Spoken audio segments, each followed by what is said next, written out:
지금 우리는 메르스 사태로 온 나라가 긴장하고 또 고통을 느끼고 있습니다마는 작년 한 해는 또 세월호 사건으로 나라 전체가 딜레마를 겪으며 아픔을 공유했습니다. 작년 이런 세월호 국면에 국민의 관심을 집중시킨 한 종교 단체가 있었습니다. 구원파라는 단체였습니다. 이때 우리 사회는 이 단체에 대한 여러 가지 정치적이고 사회적 질문들을 던졌습니다마는 얼마나 많은 사람들이 이 단체의 이름이 가진 구원파라는 이름이 가진 구원의 문제에 대해서 혹은 구원의 교리에 대해서 성경적 질문을 던졌는가는 잘 모르겠습니다. 뒤늦은 질문일지 모르지만 이 단체가 구원을 강조한 것이 잘못일까요? 우리가 우리들의 주님으로 고백하는 예수님의 이름의 뜻이 구원이 아닙니까? 예수님의 탄생을 예언하던 천사는 마태복음 1장 21절에서 이렇게 선포했습니다.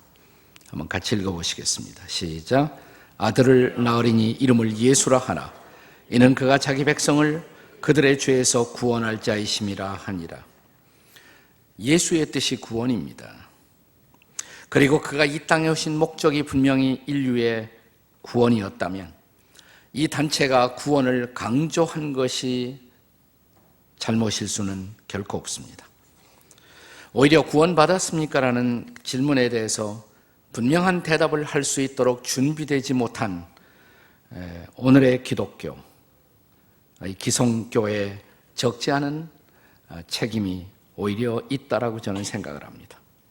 문제는 이 구원의 근거로서의 믿음, 그 믿음이 성경이 강조하는 예수 그리스도에 대한 믿음이라기보다도 구원파식의 주관적인 깨달음을 의미했다면, 그리고 이런 구원의 체험이 자기들의 단체 안에서만 할 수 있는 것처럼 가르치고 해석하는 경향, 따라서 기성교회는 구원이 없는 것처럼 강조했다면 그것은 명백한 잘못입니다.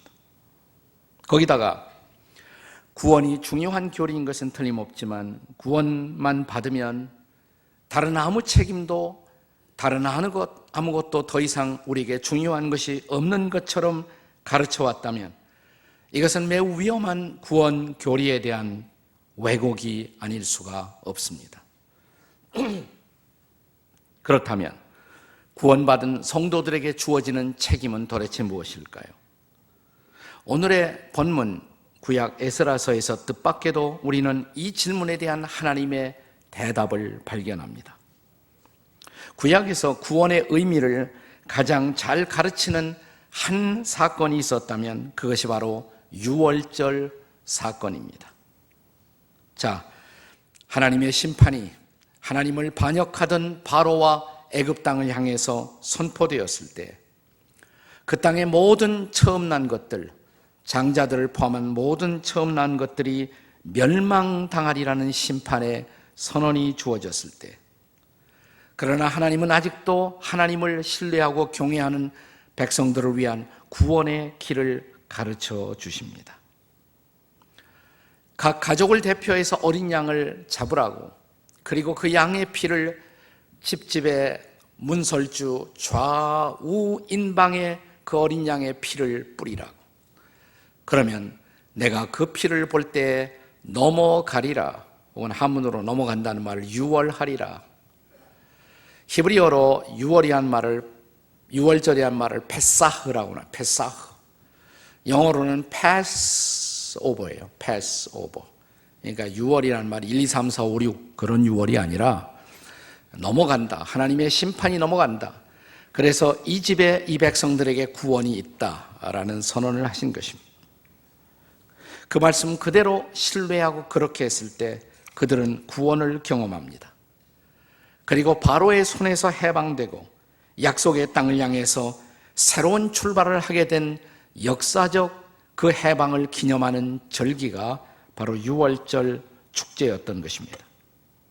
이제 다시 한번 이스라엘 백성들은 저 바벨론 포로에서부터 자유를 얻고 약속의 땅으로 돌아옵니다. 그리고 성전을 재건하게 되는 역사적 화합을 끝마치자 그들이 성전을 공사를 완료하면서 제일 먼저 한 일이 무엇일까요? 성전 봉헌식을 거행한 것입니다. 그리고 성전 봉헌식과 함께 희생의 어린 양을 기념하는 속죄의 제사를 드린 것입니다. 에스라 6장 17절의 말씀을 함께 같이 읽겠습니다. 6장 17절입니다. 다 같이 시작. 하나님의 성전 봉헌식을 행할 때 숫소 100마리와 순양 200마리와 어린 양 400마리를 드리고 또 이스라엘 지파의 수를 따라 순염소 12마리로 이스라엘 전체를 위하여 속죄제를 드리고 이 어린 양을 통해서 그들이 용서받고 구원을 받은 그 사건을 기념하는 속죄의 제사를 드렸다는 것입니다. 그리고 이어서 그 다음에 한 일이 무엇입니까? 그것이 바로 오늘 본문에 기록된 유월절 축제였습니다. 바로 유월절 지킴의 축제, 이 축제 속에서 하나님의 용서와 구원을 경험한 하나님의 백성들에 대한 하나님의 기대를 읽을 수가 있습니다.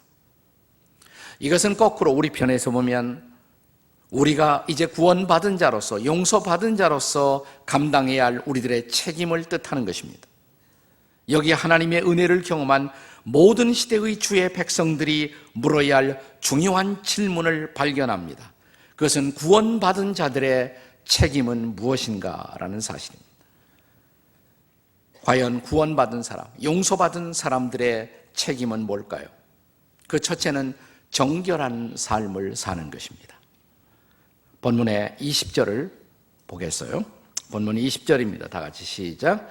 제사장들과 레위 사람들이 일제히 몸을 정결하게 하여 더 정결함에 사로잡혔던 자들의 모든 자손과 자기 형제 제사장들과 자기를 위하여 유월절 양을 잡으매.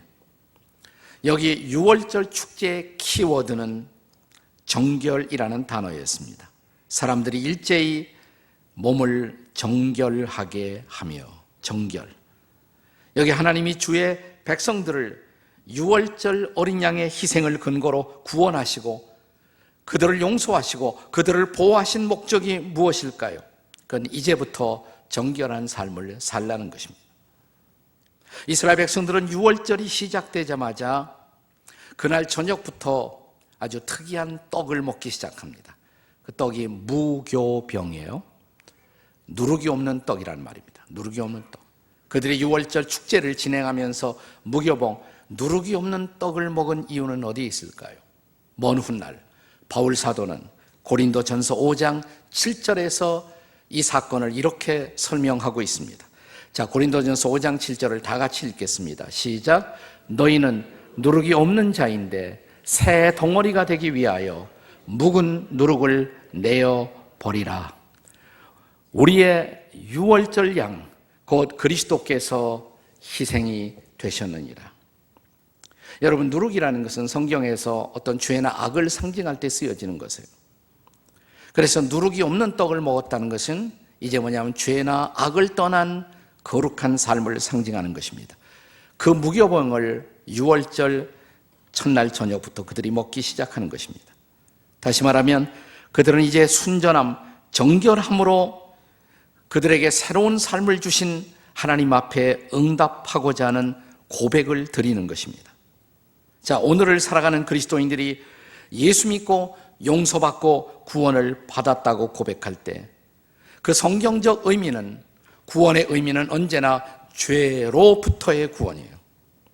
다시 말하면 우리가 죄로부터 용서받고 구원받은 것이 사실이라면 이제부터 우리의 삶은 죄를 떠난 삶일 수가 있어야 한다는 것입니다. 다시 말하면 우리가 용서받고 구원받았다는 것은 거룩한 삶의 시작을 뜻하는 것입니다. 그래서 기독교 교리에서는 구원이라는 것은 교리적으로 성화의 시작이다 이렇게 말합니다. 성화는 sanctification, 거룩해지는 삶의 시작이 바로 성화라는 것입니다. 이 성화를 다른 말로 말하면 정화라는 단어를 쓰기도 합니다. purification이라는 단어를 쓰기도 해요. 오늘 본문에 강조된 단어가 이 정화라는 단어입니다. 혹은 정결, purified, 히브리어로는 타헤르라는 단어가 쓰여집니다. 다시 말하면 이제 하나님의 용서와 구원을 경험한 백성들에게 주님께서 기대하시는 가장 거룩한 기대, 그것은 정결한 삶이라는 것입니다. 우리가 예수 믿고 죄사함 받았다는 고백은 용서받았으니까 이제부터 마음대로 살아도 좋다는 죄에 대한 면죄부를 뜻하지 않습니다.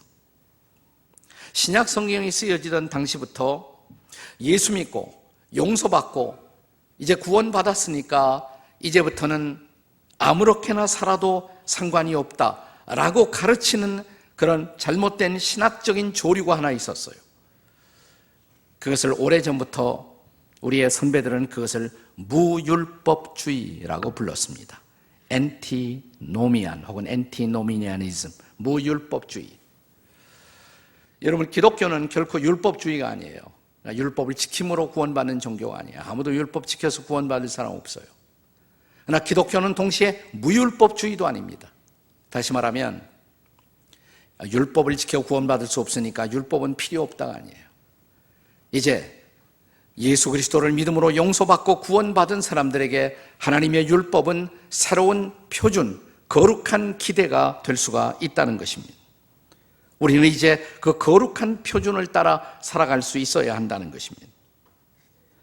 베드로전서라는 책을 여러분이 성경에서 펼쳐보시면 베드로전서 1장 1절 이하에 열자마자 화두에서 사도 베드로는 그리스도인이라는 존재를 이렇게 설명합니다. 예수 그리스도로 핏부림을 얻기 위해서 택하심을 입은 자들.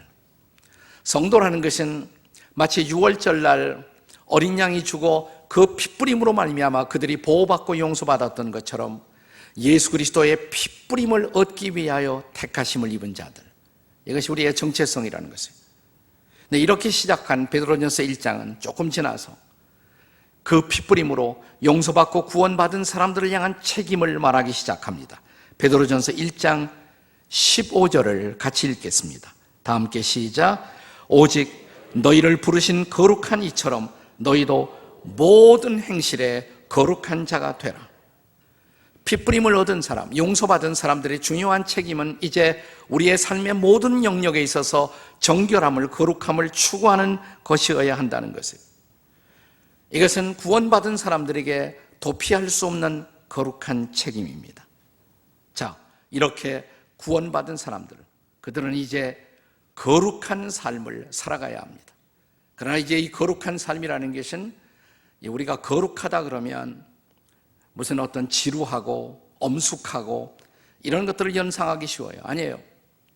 구원은 또한 구원이 기쁨과 감사의 사건인 것처럼 구원받은 사람들이 살아야 할 거룩한 삶도 즐거운 삶일 수가 있어야 합니다. 그래서 두 번째로 성경은 구원받은 사람들에 대한 두 번째 기대를 말합니다.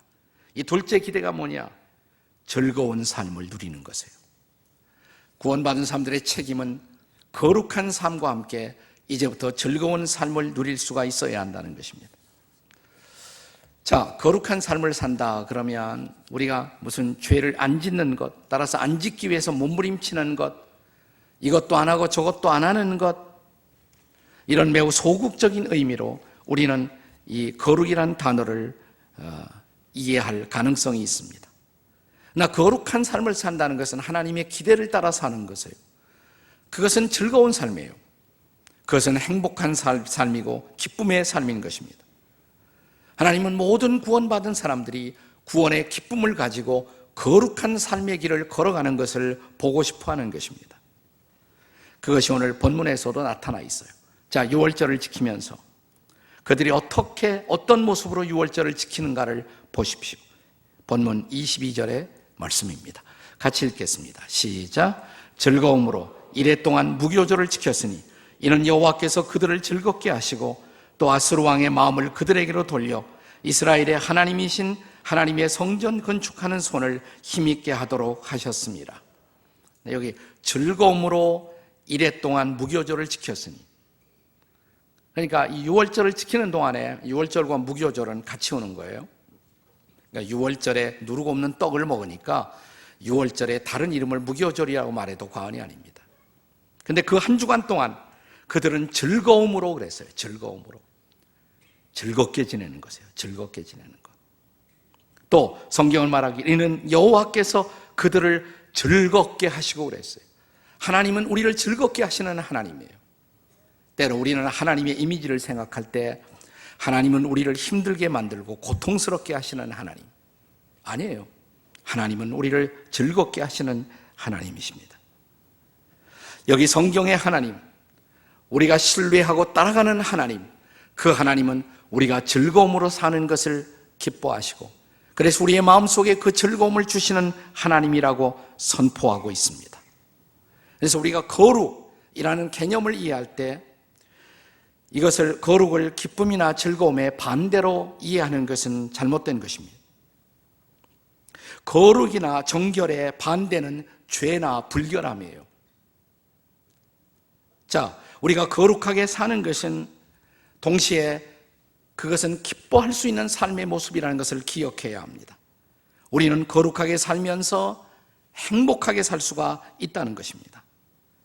그래서 우리 시대의 아주 탁월한 설교가 중에 한 분이신 침례교 설교가이기도 한 존 파이퍼라는 분이 있는데 이 존 파이퍼는 자기 자신을 정체성을 말할 때 나는 기독교 희락주의자다라는 그런 유명한 말을 했어요. 기독교 희락주의, 크리스천 헤도니즘.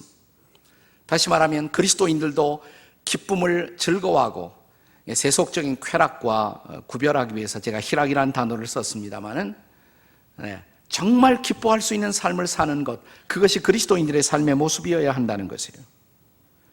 그것은 탁월한 책 가운데 하나로 하나님의 기쁨이라는 책이 있습니다. 하나님의 기쁨. 이 책의 한 대목을 제가 소개해드리고 싶습니다. 들어보십시오. 그 누구도 불행한 하나님과 함께 영원한 하나님의 나라에서 지내고 싶지 않을 것이다. 내 주인의 즐거움에 참여할지이다 라는 예수님의 말씀은 행복하신 하나님과 영원히 지내라고 우리를 초대하시는 것이다. 예수님이 이 땅에 오시고 또 죽으신 것은 하나님의 기쁨을 우리 안에 주셔서 우리에게 충만한 기쁨을 안겨 주시려는 것이었다. 아주 탁월한 표현이라고 생각해요.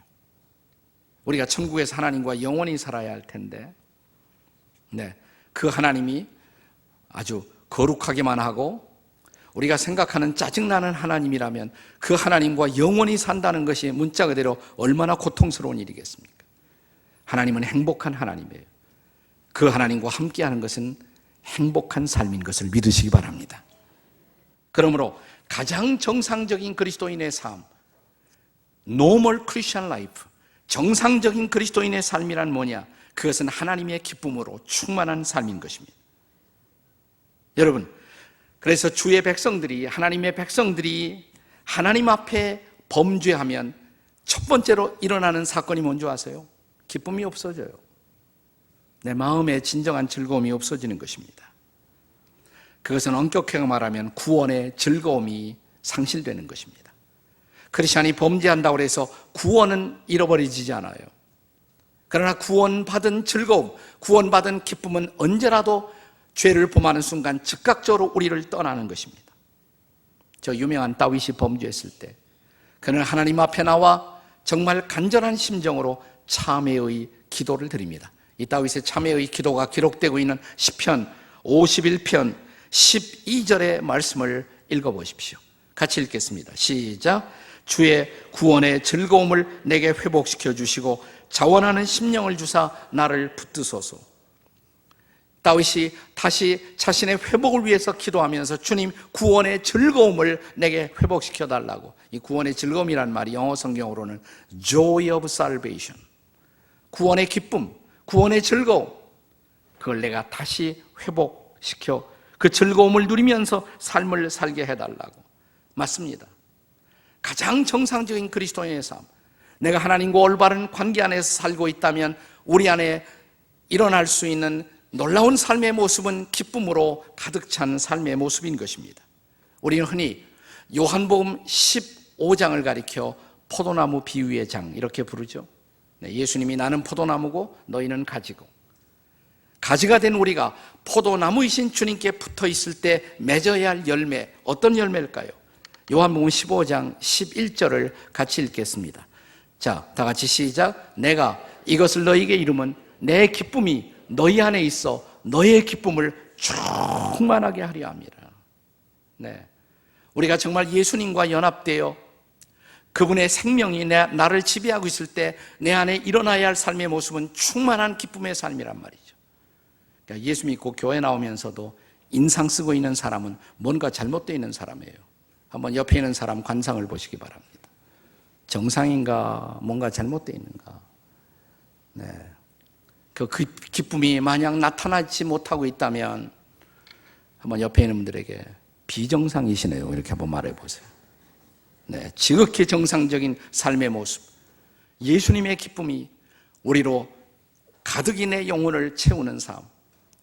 구원받은 사람이 이런 삶을 살아야 합니다. 왜 그래요? 여러분, 우리가 이런 기쁨의 삶, 행복한 삶을 살지 못하고 있다면 우리 보고 예수 믿을 사람 누가 있겠어요? 그런 하나님 앞에 나올 사람 누가 있겠습니까? 그런 예수를 믿고자 할 사람이 누가 있겠습니까? 우리의 즐거운 삶, 우리의 행복한 삶, 이것은 바로 복음을 전하는 가장 중요한 통로가 되는 것입니다. 그러므로 구원받은 사람의 삶의 책임, 첫째가 거룩한 삶이라면 둘째는 즐거운 삶인 것입니다. 이제 세 번째로, 그러나 구원받은 사람의 삶의 책임은 이런 거룩하게 살고 기쁘게 살고 라는 개인적 영역에서만 끝나지 않습니다. 이 세 번째는 열방을 변화시키는 삶을 살아야 한다는 것입니다. 열방을 변화시키는 삶. 다시 말하면 우리의 구원에는 선교적 목적이 또한 포함되어 있다는 것입니다. 본문 21절의 말씀입니다. 21절에 보시면 6월절 축제에 초대받은 사람들의 모습 가운데 뜻밖의 거기에 이방인들의 얼굴이 있다는 것입니다. 같이 21절 함께 읽겠습니다. 다 같이 시작. 사로잡혔다가 돌아온 이스라엘 자손과 그 다음에 자기 땅에 사는 이방 사람의 더러운 것으로부터 스스로를 구별한 모든 이스라엘 사람에게 속하여 이스라엘의 하나님 여호와를 찾는 자들이 먹고, 조금 어렵게 표현이 되어 있어요 번역이. 하지만 무슨 말이냐면 원래는 이방 사람이었는데 이제 이스라엘 사람에게 속하고 자기도 이방 문화의 더러움을 포기하고 이스라엘의 하나님을 자기 하나님으로 선택한 사람들, 그리고 그 여호와 하나님을 찾고자 하는 사람들이 또한 이 잔치에, 이 축제에 동일하게 초대를 받았다는 것입니다. 그렇습니다. 사실 6월절 전통은 처음부터 이스라엘들만을 위한 것이 아니라 타국인 이방 사람들도 참여할 수 있는 축제로 마련된 것이라는 것을 성경은 가르칩니다.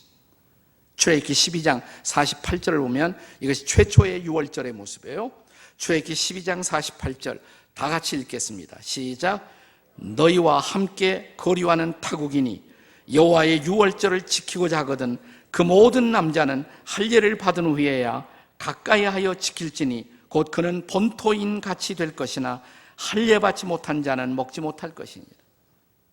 타국 사람들도 6월절 축제에 참여할 수 있었다는 것이에요. 단 조건이 하나 있어요. 할례를 받아야 된다고. 할례. 이 할례라는 것은 구약 성경에서 하나님의 백성이 되는 표시였어요. 그걸 통해서 나도 하나님의 백성이다라는 그런 모습을 증거하는 것입니다. 신약 성경에서 뭔지 아세요? 신약 성경에서 하나님의 백성이, 크리스찬이, 그리스도인이 되는 그 표지는 뭐겠습니까? 세례죠. 침례예요. 그게 밥티즘이에요. 밥티즘. 우리가 세례를 받는 것은, 침례를 받는 것은 그것을 통해서 내가 그리스도인이 되었다는 것. 누구든지 예수 그리스도를 구주와 주님으로 인격적으로 영접하고 믿으면 세례를, 이 밥티즘에 참여할 수 있는 거죠. 여기에 마지막 명령이 있습니다. 성경에 가장 중요한 지상의 명령이 있습니다. 마태복음 28장 19절에 주님이 이 땅에서 마지막으로 주셨던 말씀을 다시 기억해 보십시오. 나는 이 말씀을 다른 말로 말하면 6월절 잔치회로의 우주적인 초대, 이렇게 말하고 싶어요. 같이 읽겠습니다. 시작. 그러므로 너희는 가서 모든 민족을 제자로 삼아 아버지와 아들과 성령의 이름으로 침례를 베풀라. 네. 모든 민족으로 내 제자를 삼아 아버지와 아들과 성령의 이름으로 베프티즘을 주라는 것입니다. 이 초대가 완벽하게 이제 실현된 천국의 광경을 여러분 상상해 보신 일이 있습니까? 정말 모든 민족들이 모든 부족 가운데서 모든 언어 가운데서 예수 그리스도를 구주와 주님으로 믿고 베프티즘을 통해 신앙을 고백한 이런 모든 사람들이 함께 보좌 앞에 모여와 하나님을 예배하는 광경 말입니다. 요한계시록 7장 9절과 10절은 바로 그 광경을 보여주고 있어요. 같이 읽겠습니다. 시작. 이 일 후에 내가 보니 각 나라와 족속과 백성과 방언에서 아무도 능히 셀 수 없는 큰 무리가 나와 흰옷을 입고 손에 종려가지를 들고 보좌 앞과 어린 양 앞에 서서 10절 큰 소리로 외쳐 이르되 구원하심이 보좌에 앉으신 우리 하나님과 어린 양에게 있도다. 아멘.